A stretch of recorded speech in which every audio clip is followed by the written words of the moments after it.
Olá, eu me chamo Antônio Alair e esse é o canal A Teoria da Vida. No vídeo de hoje vamos iniciar um estudo aprofundado sobre o livro de Enoque. Por que estudar o livro de Enoque? Quando falamos em livros apócrifos, muitas pessoas já viram a cara.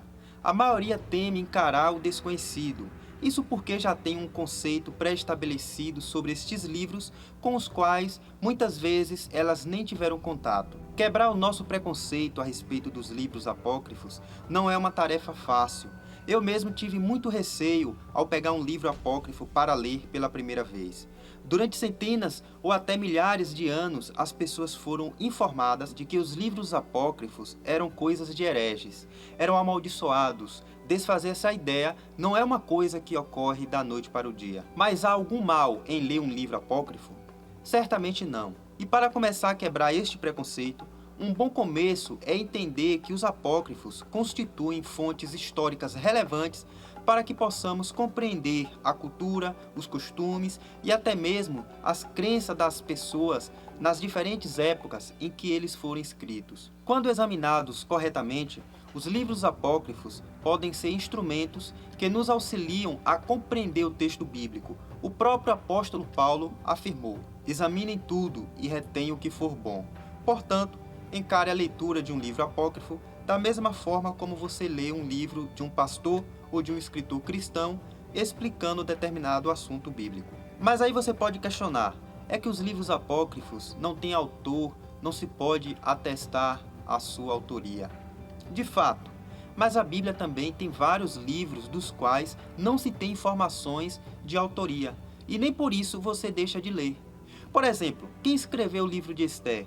Não se sabe. Inclusive, o livro de Esther só foi adicionado ao Velho Testamento após o surgimento do judaísmo rabínico, no século II depois de Cristo. Assim como o livro de Esther, existem vários outros, como é o caso do livro de Atos dos Apóstolos, que embora a autoria seja atribuída a Lucas, isso não pode ser atestado, o livro de Ruth, os livros de Samuel, o livro de Jó e até mesmo o Deuteronômio, o quinto livro do Pentateuco atribuído a Moisés, mas que também não pode ter a sua autoria atestada. Até porque ele narra a morte de Moisés, e é improvável a gente imaginar que Moisés escreveria um livro depois de morto. A verdade é que na maioria dos livros bíblicos, a atribuição da autoria se dá apenas pela tradição, ou seja, alguém acreditava que fulano era o autor, o tempo foi passando, outras pessoas também foram acreditando, e aquela crença inicial se transformou em uma informação convencional. Mas voltando ao livro de Enoque.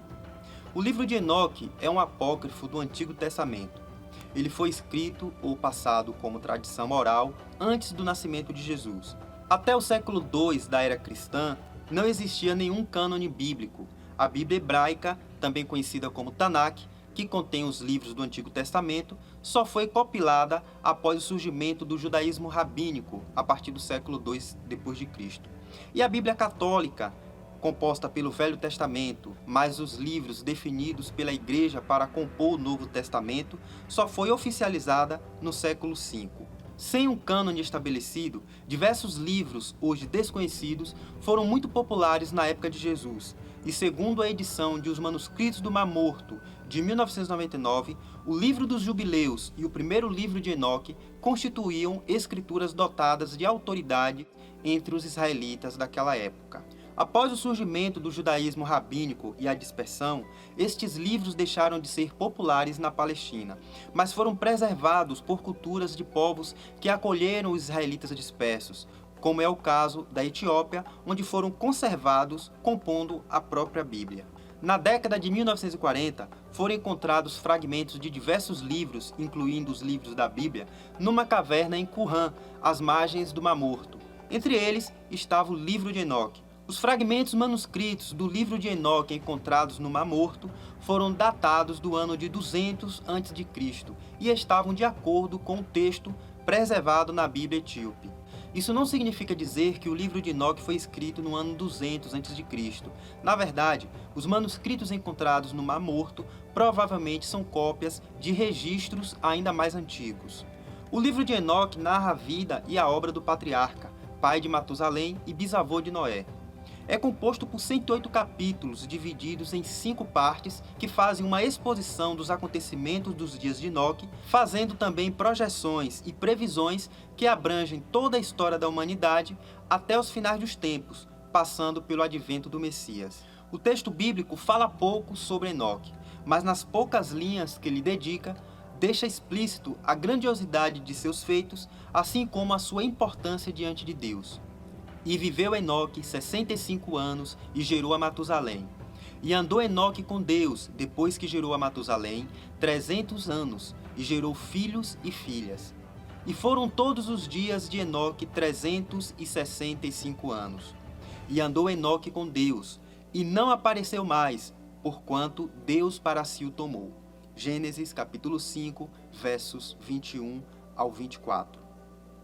O livro de Enoque inicia-se com uma introdução onde são abordados aspectos referentes à própria inspiração do autor, a grandiosidade do Criador, o julgamento e a destruição da terra, assim como os destinos reservados aos homens, tanto para aqueles julgados maus, quanto para os considerados bons aos olhos do Criador. Vamos à leitura então. Os anjos proporcionaram-me a visão dele, e dele é que eu aprendi tudo. Por meio deles também me foi dado compreender as coisas que pude ver, mas não em relação à geração presente, mas sim em relação a uma geração futura.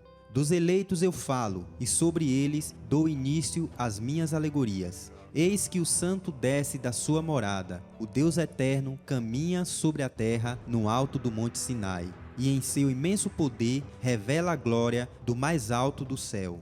E todos os seres existentes são tomados pelo temor. Os guardiões tremem, possuídos de grande angústia e medo, até os confins da terra.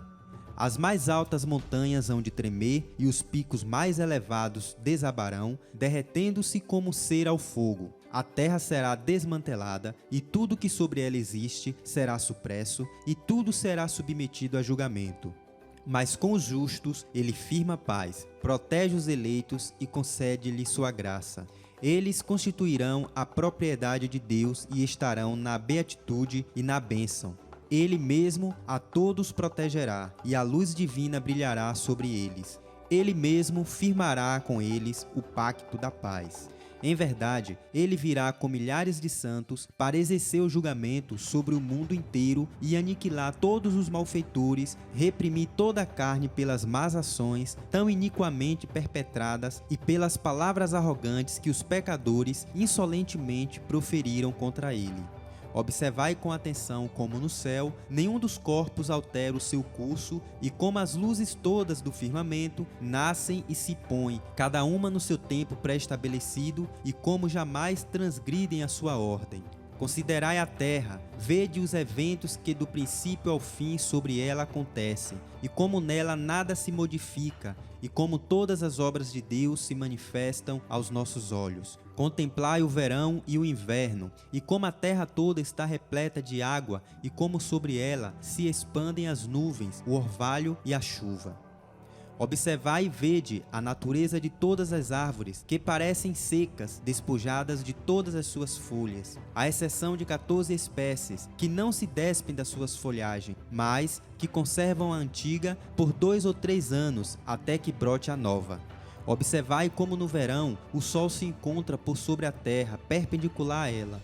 Então procurai lugares frescos e sombras. A terra está constantemente abrasada, de tal sorte que não podeis pisar no solo ou numa pedra por causa do seu calor.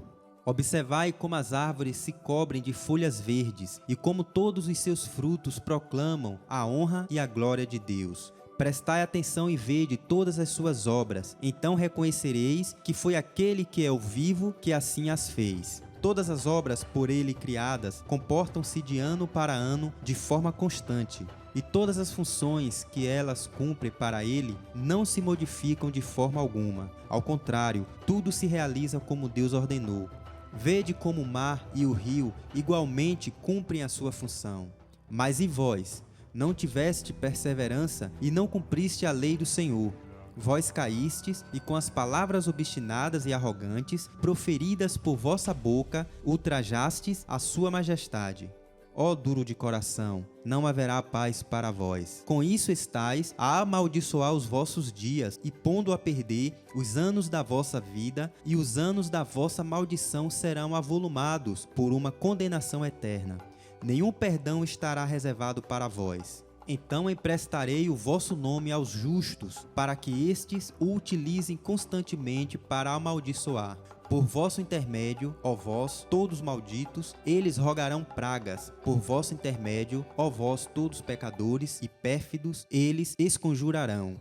Os eleitos, porém, serão contemplados com a paz, a luz e a alegria. Mas vós, sacrílegos, serei alvo da renegação.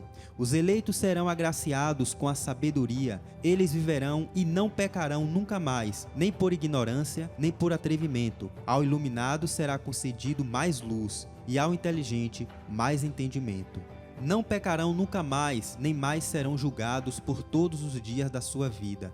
E não haverão de perecer pela ira de Deus. Ao contrário, o número dos seus dias serão completados serenamente. A sua vida crescerá na paz, e muitos serão os anos das suas delícias em que viverão jubilosos e em paz por toda a sua vida. Na introdução do livro de Enoque, a gente já se depara com uma citação que encontra-se na Bíblia. O texto de Enoque serviu para inspirar o discípulo Judas, o que mostra que o livro de Enoque era uma literatura consultada pelos seguidores de Jesus. Após essa breve introdução, dá-se início à primeira parte do livro de Enoque, onde encontra-se a narrativa mais controversa e polêmica de todo o cristianismo. Trata-se da história mais incompreendida no âmbito das religiões abraâmicas. A primeira parte do livro de Enoque, também chamada de Livro dos Anjos, narra como se deu a relação entre anjos e mulheres e esclarece quais as consequências daquela relação. O livro de Enoque traz respostas para todos os questionamentos a respeito daquele evento que envolveu os misteriosos Néfilins, mas isso é assunto para o próximo vídeo. Ficou alguma dúvida? Ou você gostaria de acrescentar alguma informação? Então escreva aqui nos comentários. E se você gostou do vídeo, curta e compartilhe para os amigos. E também não deixe de se inscrever no canal e ativar o sino de notificações para receber todas as outras postagens. Então eu vejo você no próximo vídeo. Muita paz e muita luz no seu coração.